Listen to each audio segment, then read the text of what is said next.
ราชวงศ์ลาวกับความท้าทายของความทันสมัยระลึกถึงราชวงศ์ลาว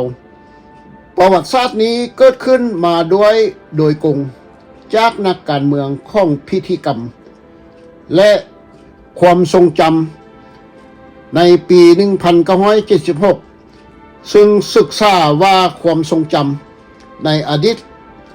ที่ถูกทำลายปรับปรุงหรือสร้างใหม่อย่างใดหลังจากมี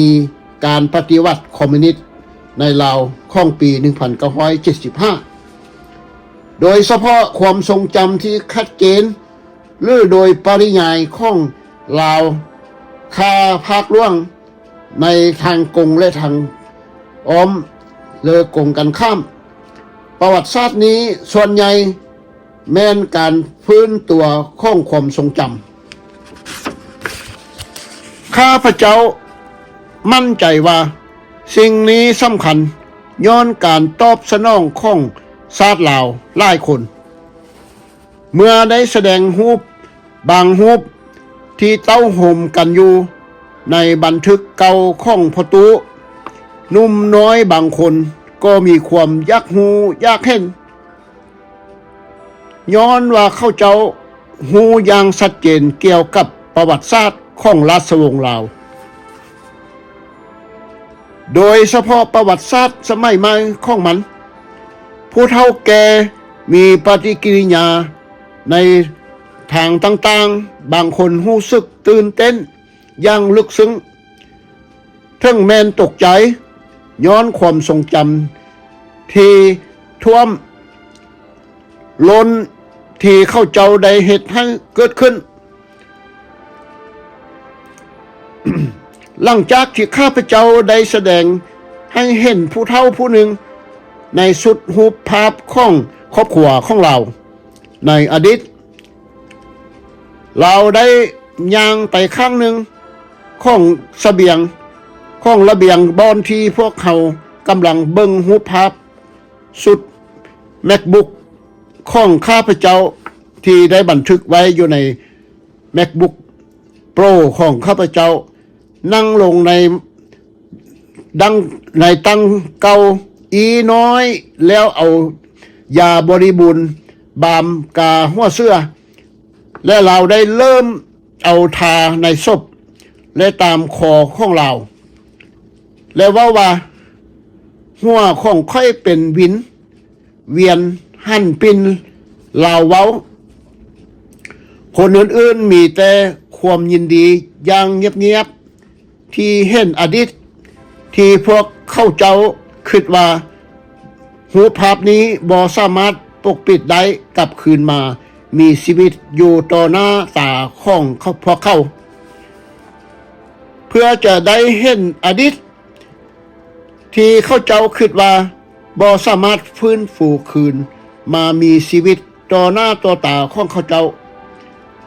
บางคนก็งงแท้ๆงงโดยบ่ฮู้จักหยังบ่เคยฮู้ว่าประวัติศาสตร์ของเฮามีเจ้าชีวิตลาวเคยมีเจ้าชีวิตอยู่บ่อันนี้เป็นความ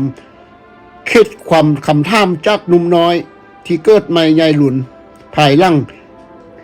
1975 เจ้าได้ฮู้เหล่านี้มาจากไสข้าพเจ้าคิดว่าพวกมันมีอยู่แล้ว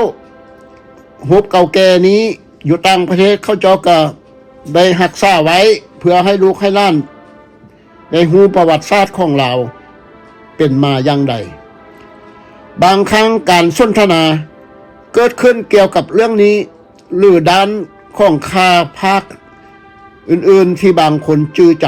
ำผู้เฒ่าผู้แก่ก็หลายคนจื้อจำในความผูกพันในยามเป็นหนุ่มน้อยหญิงสาวต่อพระบาทสมเด็จพระเจ้ามหาชีวิตศรีสว่างวงศ์และโศกเศร้าเกี่ยวกับวิธีที่วัยหนุ่มบ่ฮู้เกี่ยวกับสิ่งเหล่านี้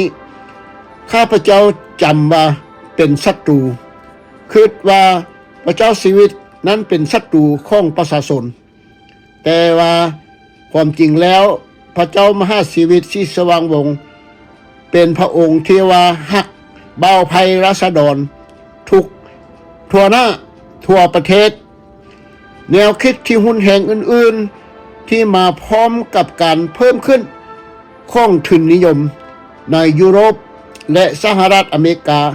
คือแนวคิดประชาธิปไตยแบบประชาชนซึ่งเชื่อมโยงอย่างใกล้ชิดกับแนวคิดเรื่องศาสตร์นิยมสิ่งนี้นำไปสู่การปรับแนวคิดเรื่องอำนาจอธิปไตยใหม่อย่างท่าบอนท่อนหักท่านท่อนโคงท่อนหักท่อนโคงก่อนหน้านี้มันเป็นตนเป็นตัวในอธิปไตยเองหรือตัวเจ้าเองในบางกรณีและความชอบธรรมไล่จากศูนย์กลางออกไปด้านขั้นลุมลำดับสั้นและความบ่เท่าเทียมกันระหว่างบุคคลเป็นพื้นฐานของระบบในทางกับกันอำนาจอธิปไตย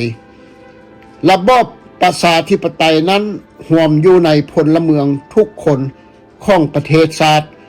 และกระจายอย่างเท่าเทียมกันทั่วทั้งพื้นที่ของประเทศความชอบธรรมลังไล่ขึ้นมาจากเขตแดนของประเทศชาติกระทบต่อตัวแทนของประชาชนที่ได้รับอำนาจเพียงชั่วคราวในการควบคุมของรัฐบาลความชอบธรรมของตัวแทนเหล่านี้เองเจตจำนงร่วมตอนนี้มีความหมายเหมือนกันกับประเทศชาตินั้นขึ้นอยู่กับการปฏิบัติตามข้อกำหนดด้านลุมและพวกเขาจะทึกลบออกหักและเมื่อใดที่พวกเขาทึกเบิงว่าเป็นพลเมืองที่ล้มเหลวในเวียกงานหลายสำหรับทฤษฎีทางการเมือง